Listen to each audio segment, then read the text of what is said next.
Assalamualaikum warahmatullahi wabarakatuh. Perkenalkan, nama saya Muhammad Zain Amrullah dari kelompok 1 kelas C4 Manajemen Pendidikan Islam, yang mana menjelaskan mengenai tentang hakikat dan kompetensi pendidikan kewarganegaraan.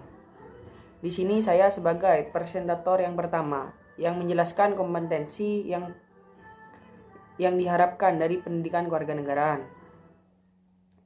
Warga negara Indonesia wajib menjadi warga negara yang baik dan terdidik, smart and good citizen, sehingga perlu memahami tentang Indonesia, memiliki kepribadian Indonesia, memiliki rasa kebangsaan Indonesia, dan wajib mencintai tanah air. Sehingga mahasiswa wajib memiliki kemampuan tentang kewarganegaraan dan mampu menerapkan pengetahuan. Jadi di sini warga Indonesia diwajibkan menjadi warga negara yang baik dan terdidik, sehingga perlu memahami tentang Indonesia dan juga harus memiliki rasa kepribadian Indonesia, memiliki rasa kebangsaan dan rasa cinta tanah air. Kita sebagai mahasiswa juga diwajibkan memiliki kemampuan tentang kewarganegaraan dan mampu menerapkan pengetahuan, seperti halnya tentang nilai-nilai dan keterampilan yang kita terapkan dalam kehidupan sehari-hari. Mahasiswa juga harus memiliki kepribadian yang mantap, berpikir kritis, bersikap rasional, etis, estetis, dan dinamis. Sebagai warga negara Indonesia, mahasiswa juga diharuskan berpandangan luas dan bersikap demokrasi yang berkeadaban. Hal ini juga mendukung mahasiswa memiliki kompetensi dasar, yaitu menjadi ilmuwan yang memiliki rasa kebangsaan dan cinta tanah air. Kita sebagai warga negara Indonesia juga diwajibkan memiliki daya saing, berdisiplin, dan berpartisipasi dalam kehidupan yang damai berdasarkan nilai-nilai Pancasila. Jadi, kompetensi yang diharapkan dari pendidikan kewarganegaraan agar mahasiswa memiliki kemampuan tentang kewarganegaraan, rasa kebangsaan, dan cinta tanah air. Hal ini juga mendukung agar mahasiswa kelak menjadi ilmuwan yang memiliki rasa kebangsaan dan cinta tanah air. Selanjutnya akan dilanjutkan oleh presentator yang kedua. Sekian, terima kasih. Assalamualaikum warahmatullahi wabarakatuh. Perkenalkan, nama saya Lucy Agustuti Handani. Di sini saya sebagai presentator kedua akan menjelaskan tentang tujuan pendidikan kewarganegaraan. Tujuan pendidikan kewarganegaraan merupakan pengetahuan wajib dari jenjang sekolah sampai perguruan tinggi.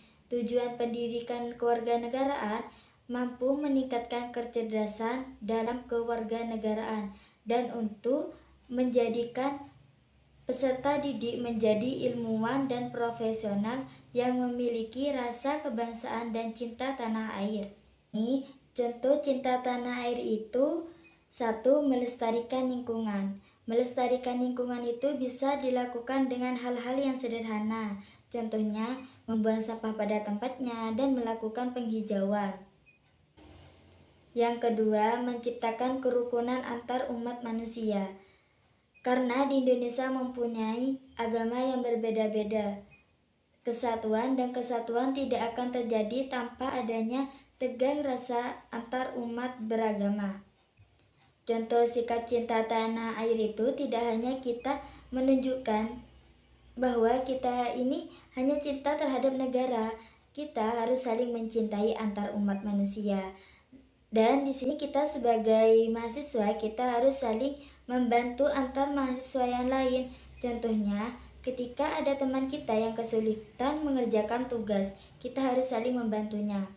Intinya tujuan pendidikan kewarganegaraan itu untuk berperilaku yang memiliki sifat kemanusiaan yang adil dan beradab.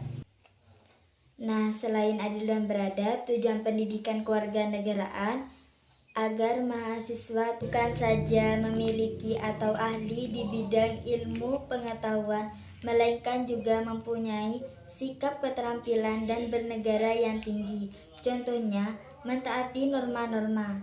Dan sekian dari saya, dan selanjutnya akan dilanjutkan oleh presentator ketiga.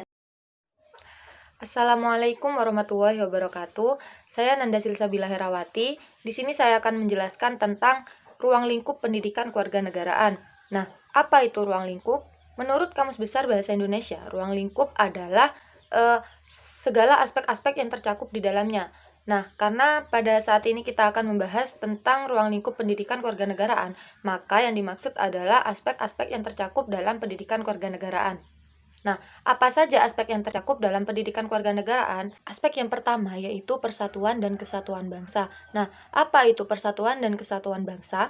Persatuan adalah kumpulan komponen-komponen, sedangkan kesatuan adalah hasil dari kumpulan-kumpulan komponen tersebut. Nah, jadi persatuan dan kesatuan bangsa adalah kumpulan komponen-komponen dalam bangsa yang menjadi satu dan tidak terpecah-pecah. Lalu meliputi apa saja persatuan dan kesatuan bangsa? Nah, persatuan dan kesatuan bangsa meliputi hidup rukun dalam perbedaan, cinta lingkungan, Bhinneka Tunggal Ika, kebanggaan sebagai bangsa Indonesia, partisipasi dalam belajar, serta sikap positif terhadap negara kesatuan Republik Indonesia. Selanjutnya, aspek yang nomor 2 yaitu norma hukum dan peraturan. Apa itu norma hukum dan peraturan? Norma hukum dan peraturan ialah suatu rangkaian aturan yang berisi tentang ketentuan-ketentuan, kewajiban ataupun perintah yang ditujukan kepada anggota masyarakat agar terciptanya suatu keadilan. Contohnya, norma-norma yang berlaku di masyarakat, peraturan-peraturan daerah, norma-norma dalam kehidupan berbangsa dan bernegara, peradilan sosial, serta hukum dan peradilan internasional. Selanjutnya, aspek yang nomor 3 yaitu hak asasi manusia. Nah, apa itu hak asasi manusia? Hak asasi manusia adalah hak-hak yang melekat pada diri manusia sejak kita dilahirkan dan tidak dapat diganggu-gugat dan dicabut oleh siapapun. Aspek yang selanjutnya atau aspek yang nomor 4 yaitu kebutuhan warga negara.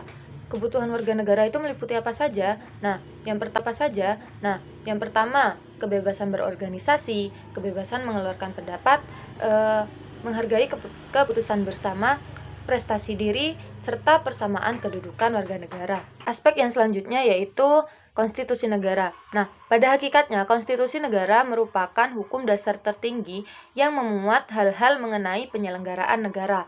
Maka dari itu, konstitusi negara harusnya memiliki sifat yang lebih stabil daripada produk hukum lainnya. Aspek konstitusi ini meliputi proklamasi kemerdekaan, konstitusi-konstitusi yang pernah digunakan di Indonesia, serta hubungan dasar negara dengan konstitusi yang ada di Indonesia.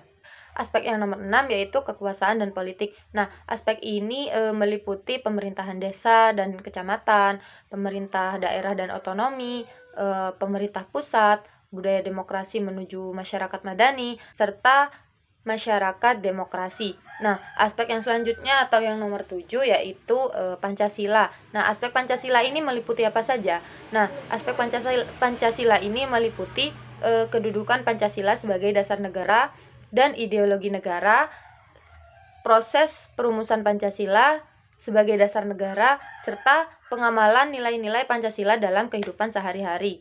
Aspek yang nomor 8 atau aspek yang terakhir yaitu globalisasi. Nah, globalisasi sendiri merupakan proses berkembangnya suatu hal secara pesat.